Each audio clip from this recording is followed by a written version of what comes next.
I wanted to tell you guys a story, something happened to me over the summer. Backing it up a little bit, I live in New York, and I moved to New York in 2003 from Cleveland, Ohio. Thank you. But anyway, in the time that I've been in New York, all I ever hear, and maybe you guys can relate to this being in Philadelphia also, but like the last, I've been there 9 years, and the whole time people are always like, oh, New York's lost its edge. Like, it used to be so edgy, and now it's not edgy anymore. Like, as I understand it, there was a time in New York when you could just walk down the street and like crack open a beer and like suck it down, throw the bottle on the ground, then just like whip your dick out and just start pissing all over, just hosing down the streets of New York City, wherever you wanted. And like, you might get a little raped or whatever when you're doing it, but it didn't matter. Like, it was a give and take. You took the good with the bad, and everyone was fine with that. And now you can't really get away with much of that, really any of that stuff, but you can get like a really nice brunch, like a lot of places all over town. Just go with your friends, free refills on mimosas. It's great. So the reason I bring this up is this past summer, I was doing this show out in Brooklyn, one of the areas we have there, and it's this big sold-out show. A cavalcade of stars are on it, and then also me. And they asked me, they're like, Dave, this is really important. You got to get out. It's a really classy show. Got to be here on time and everything. So I'm like rushing out there, and I put on a suit, and I spent like 6 or 8 hours on my hair, and I'm like running around town, and finally I'm near 28th and Broadway, and there's the R train there that goes to Brooklyn. R train, it's like a reputable train, and I was like, I'll take the R train. And before I go down on the subway, I'm like, oh man, I'm so hungry. And I look, then there's a gyro cart right there, and I'm like, oh, I get a gyro. And I go to the gyro guy, I'm like, give me a gyro. And he's got like the yogurt sauce and the garlic sauce and the chili sauce and all this stuff. I'm like, sauce the fuck out of that thing. And he just starts spraying, like just jizzing all over my gyro with all the sauce, and I'm like, oh my God, calm down.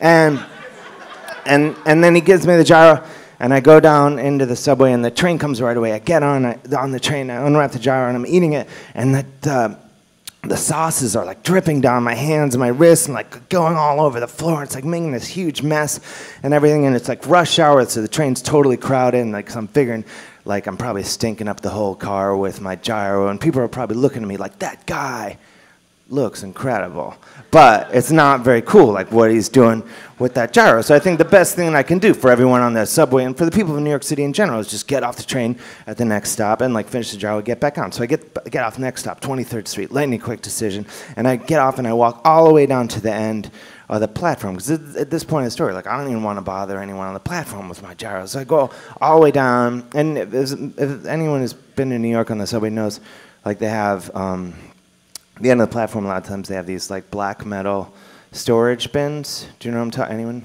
They're not like Norwegian black metal storage, which would be awesome, but they're just regular black metal storage bins. So I'm like standing there, and I'm eating my gyro, and I finish it, and like then the wrapper's all messy. I'm like looking around for a trash can. There's none anywhere. I'm like, it's too messy to put in my pocket, and I'm like, I don't want to throw it on the ground. I don't want to throw it on the tracks. I think like the best thing I can do in this situation is just set my wrapper down on the black metal storage bin, and that way the person who has to clean it up later, like they don't have to bend over for it. They can just kind of like swoop it in there. Might be kind of fun for them. I don't even know. And I set it down, and as soon as I do, I hear this like rustling and this rumbling, like rah, rah. And it turns out there's this homeless guy sort of like camped out on the other side of the storage bin, and he like gets up, like, and his hair's all crazy and his bones are creaking. It's like I woke him up like the sleeping giant, and he's like looking at me, and he's like, back up, and I like back up a little bit, but I'm like, oh, what's this guy gonna do, whatever. And so I moved like a few inches, and he's like, back up and get this trash out of here, and like he takes the wrapper and like swats it at me. I'm like, this guy's being a dick. And then again he's like yells like, back up, and this guy's like seriously homeless. Like, it wasn't like a phase he was going through, like, oh, that's Don, he'll be up in his place in a couple weeks, I'm sure. Like, so it occurs to me, like, this might not even be about me. Like, he might be yelling at, like, an imaginary guy who's just like standing like kind of right where I'm standing. So I'm still not moving that much, and then he goes, back up or I'll throw this bottle of piss on you. And then, I know, and from out of nowhere, he has like this Gatorade bottle, like I'm just like pulled it from a quiver, like a ninja or something. He's got this Gatorade bottle. It's like the giant. It's not like a regular sized Gatorade. It's like a huge Gatorade. It's like not like when you go to the store, like, oh, I'm just gonna grab a Gatorade real quick. It's the size you get when you're like, I only drink Gatorade, and. Instead of being full of delicious and refreshing Gatorade, it's full of urine, of piss, and I don't know. Has anyone here ever peed in a bottle before? Sure. Right. Okay. So you know the reason I bring it up. If you haven't peed in a bottle before, you think like when you have to go really bad, like oh, just like piss like 9 or 10 gallons. It was so much. But you know this, sir. Like if you pee in a bottle, you know, like even when we go really badly as humans, it's like surprise. It's like not that much. So the reason I bring it up is to fill like a huge bottle like that. That's like 2 or 3 weeks worth of pee. Now, if you factor in that the homeless are historically dehydrated people, this could be like 3 or 4 weeks worth of piss he's gotten. He's like, back up, or I'll throw this bottle of piss on you. And the way I'm saying it sounds like he's going like, back up, you know, give some thought to that, and if you choose not to, I'll throw this bottle of piss on you. But he doesn't say it like that at all. He just says it like all at once, and before he even finishes the sentence, he just like launches in, and it's coming at me, and I'm like, oh, it's like in slow motion. I just see this like, this buttery hobo pee just coming. I know. I'm turning, and like, the first blow like hits my hair. I know all that time, all the hard work for nothing, ruins my hair.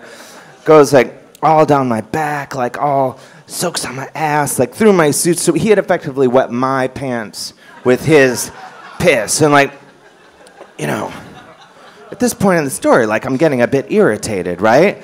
And I'm thinking like, you know, like what Dave, if someone would have been like, Dave, what would you do if like total stranger just walked up and like drenched you in his own piss? I'd be so mad. I'd like beat him up and hurt his feelings and all that, but that like wasn't my reaction at all. I was just like, I'm getting the fuck out of here. Because if your opponent's first move in a confrontation is just drench you in his own piss, like what's next? Like at the very least, he's got like a shit cannon or like a few more bottles of piss back there. So I'm just like, touche. Like, all right, you win this round. I'm just, you know, I was walk, I don't know. And I leave this subway station, I go up on the street, and it's still pretty early, like the sun, and I start like thrashing around trying to get all the pee off me, and it's like coming off me. I'm like Jennifer Beal in the hit movie Flashdance. And like going, and it's so, and I'm like walking, and I have like rivulets of hobo pee like coming down my face and down my neck and everything. And then I look up and like the sun's still out, so at the ends of my hair, like sort of like these beads of like almost like Christmas ornaments of hobo pee are like forming at the ends of my hair. And I'm looking up and it's like the sun is coming through and sort of like refracting through the pee, and it's forming these like beautiful prisms and rainbows and stuff, and like I'm sort of like transfixed by it. And in that moment, all that pain and anger fell away because I realized this motherfucking town is back. We did it. We did it. Thank you.